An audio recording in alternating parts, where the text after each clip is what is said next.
आर्यन खान का केस अब एनसीपी बनाम एनसीबी हो गया है। दरअसल महाराष्ट्र के कैबिनेट मंत्री नवाब मलिक ने समीर वानखेड़े पर नया पर्सनल अटैक किया।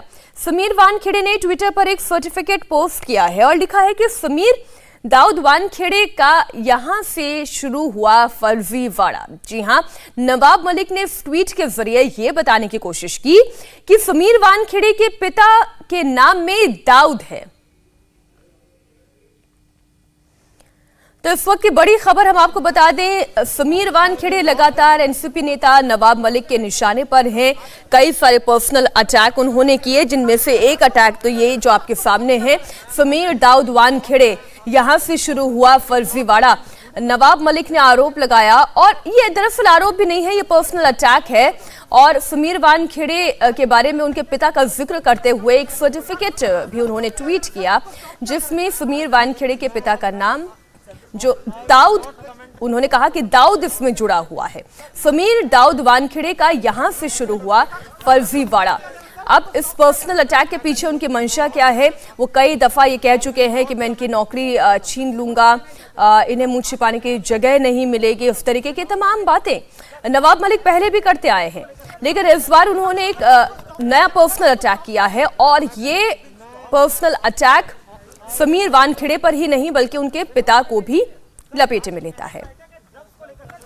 तो आर्यन खान का ये ड्रग्स केस है, लेकिन अब जिस तरीके से एक के बाद एक नवाब मलिक ट्विटर पर मीडिया के सामने आकर प्रेस कॉन्फ्रेंस करते हुए समीर वानखेड़े पर आरोप लगाते हैं, क्या कहना है इस पर हम जानेंगे एक बाइट के जरिए। चलिए हम पहले अपने संवाददाता से इस पर जानकारी ले लेते हैं। जयप्रकाश हमारे साथ जुड़े हुए हैं। जयप्रकाश, इस बात का क्या मतलब निकलता है? वो क्या फर्जीवाड़ा बताना चाह रहे हैं नवाब मलिक? ऐसा कौन सा सर्टिफिकेट है जिसके जरिए अब वो पर्सनल अटैक कर रहे हैं समीर वानखेड़े पर?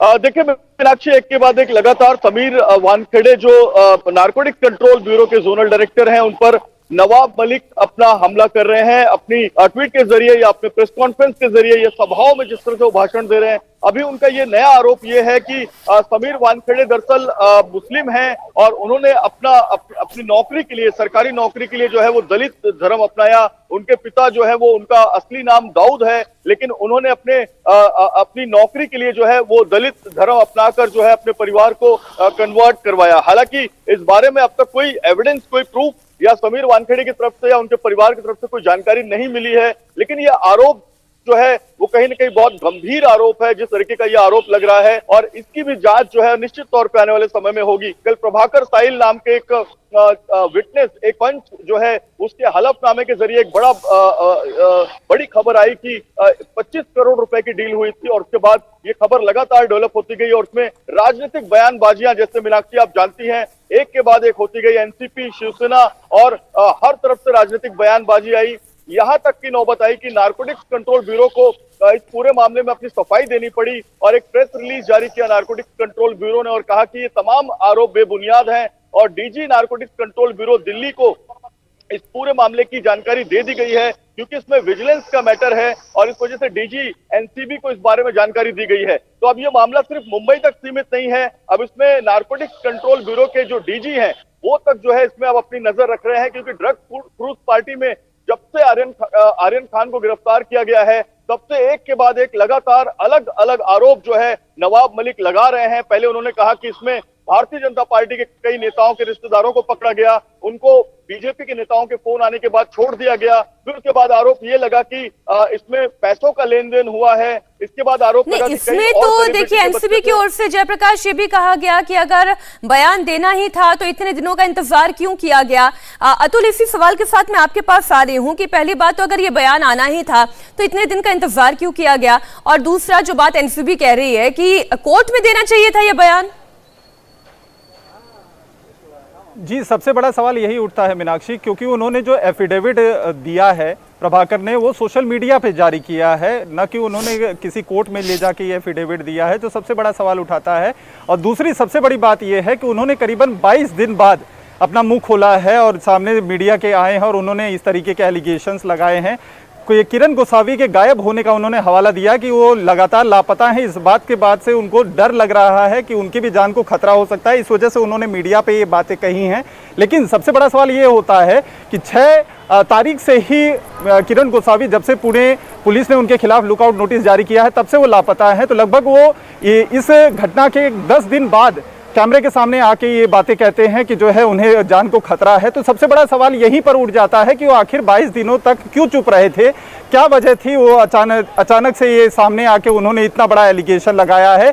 लेकिन इस एलिगेशन के बाद इस पूरे मामले में जो है घटनाक्रम काफी तेजी से बदल गया है। और अब जो समीर वानखेड़े को लेकर लोगों के सपोर्ट हुआ करते थे, कई राजनेता उनका सपोर्ट कर रहे थे, लोगों का उनको सपोर्ट मिल रहा था, वो भी शक के घेरे में आ गए हैं।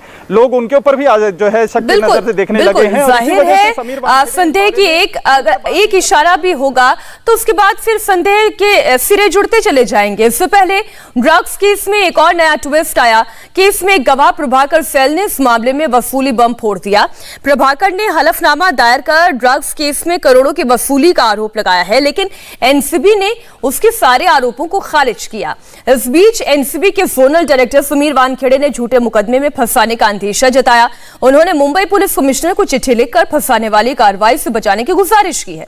वहीं गवाह प्रभाकर के खुलासे पर एनसीपी नेता नवाब मलिक आज सीएम उद्धव से भी मिलने वाले हैं। वो मुख्यमंत्री से इस मामले की एसआईटी जांच की मांग करेंगे। गवाह प्रभाकर सैल के हलफनामे और उसके आरोपों से हड़कंप मचा हुआ है, लेकिन एनसीबी ने उनके तमाम आरोपों को खारिज कर दिया है। इस मामले में एनसीबी ने क्या कहा है वो आपको बताते हैं। एनसीबी ने कहा, सोशल मीडिया से प्रभाकर सैल का हलफनामा सामने आया। हलफनामे में 2 अक्टूबर 2021 की गतिविधियों का जिक्र है। 2 अक्टूबर 2021 को ही ड्रग्स का मामला रजिस्टर किया गया था। प्रभाकर सैल केस का एक गवाह है। मामला कोर्ट में चल रहा है, ऐसे में उसे कोर्ट में ही अपनी बात कहनी चाहिए थी। हलफनामे में कुछ खास लोगों पर विजिलेंस से जुड़े हुए आरोप है। प्रभाकर ने यह दावा किया है कि उसने जो सुना उसके आधार पर आरोप लगाए हैं, लेकिन समीर वानखेड़े ने सारे आरोप पूरी तरह से खारिज कर दिए हैं। प्रभाकर सैल के हलफनामे की कुछ बातें निगरानी से जुड़ी हुई है। ऐसे में आगे की कार्रवाई के लिए हलफनामे को डीजी के पास भेज दिया गया है। प्रभाकर सैल के आरोपों के बाद एनसीबी के अफसर समीर वानखेड़े ने मुंबई पुलिस कमिश्नर को एक चिट्ठी लिखी है। उन्होंने इस चिट्ठी में अज्ञात लोगों पर झूठे मुकदमे में फंसाने का आरोप लगाया है। समीर वानखेड़े ने लिखा है कि उन्हें कुछ बेहद सम्मानित हस्तियों ने सरेआम जेल भेजने और नौकरी से बर्खास्त कराने की धमकी दी थी। ऐसे में उन्हें गलत मंशा से फंसाने वाली कार्रवाई से बचाया जाए। समीर वानखेड़े ने किसी का नाम तो नहीं लिया, लेकिन इशारा साफ है कि वो एनसीपी नेता और महाराष्ट्र के मंत्री नवाब मलिक का ही हवाला दे रहे थे, जिन्होंने हाल ही में समीर वानखेड़े को चेतावनी दी थी। इस पूरे मामले में संवाददाता दिनेश मौर्य की एक रिपोर्ट आपको दिखाते हैं। क्रूज ड्रग्स केस मामले में स्वतंत्र गवाह प्रभाकर सैल द्वारा लगाए गए सनसनीखेज आरोपों के बाद Mumbai NCB zonal director Sameer Wankhede ने मुंबई पुलिस कमिश्नर हेमंत नगराले को एक पत्र लिखा है। इस पत्र में वानखेड़े ने कहा है कि वो साल 2008 बैच के आईआरएस अफसर हैं। उन्हें जानकारी मिली है कि कुछ अज्ञात लोग उनके खिलाफ योजनाबद्ध तरीके से कानूनी कार्रवाई करने की योजना बना रहे हैं। इसीलिए मुंबई पुलिस कमिश्नर यह सुनिश्चित करे कि गलत मंशा से उनके खिलाफ कोई भी कानूनी कार्रवाई न हो। वानखेड़े ने अपने पत्र में यह भी कहा है कि एनसीबी के डीडीजी मुत्था अशोक जैन ने इस पूरे मामले में पहले ही वरिष्ठ अधिकारियों को पत्र लिख दिया है। वानखेड़े ने यह भी दावा किया है कि कुछ नामचीन लोगों ने सार्वजनिक तौर पर उन्हें धमकी दी है कि वो उन्हें जेल भिजवा कर रहेंगे, बर्खास्त भी करेंगे। इस मामले में वानखेड़े ने अपना पक्ष रख दिया है, लेकिन जैसे ही ये तमाम आरोप सामने आए उसके बाद महाराष्ट्र विकास आघाड़ी सरकार से जुड़े कई मंत्री और नेता आरोप कर रहे हैं कि वानखेड़े जो है उनके ऊपर लगे आरोप बेहद गंभीर है और इसीलिए मुख्यमंत्री उद्धव ठाकरे इस पूरे मामले की उच्च स्तरीय जांच के आदेश दे। अब आपको प्रभाकर सैल का वो हलफनामा भी दिखा देते हैं जिसे लेकर ड्रग्स केस में नया एंगल सामने आया है। हलफनामे के चौथे पेज के आखिरी पैराग्राफ में प्रभाकर के हवाले से लिखा गया है कि केपी गोसावी फोन पर सैम से बात कर रहे थे और कह रहे थे कि तुमने 25 करोड़ का बम रख दिया है और इसे 18 करोड़ पर फाइनल सेटल करते हैं क्योंकि हमें 8 करोड़ समीर वानखेड़े को देने हैं। इंडिया टीवी हर वक्त हर जगह डाउनलोड करने के लिए सर्च करें India TV news Google play store या ऐप स्टोर पर।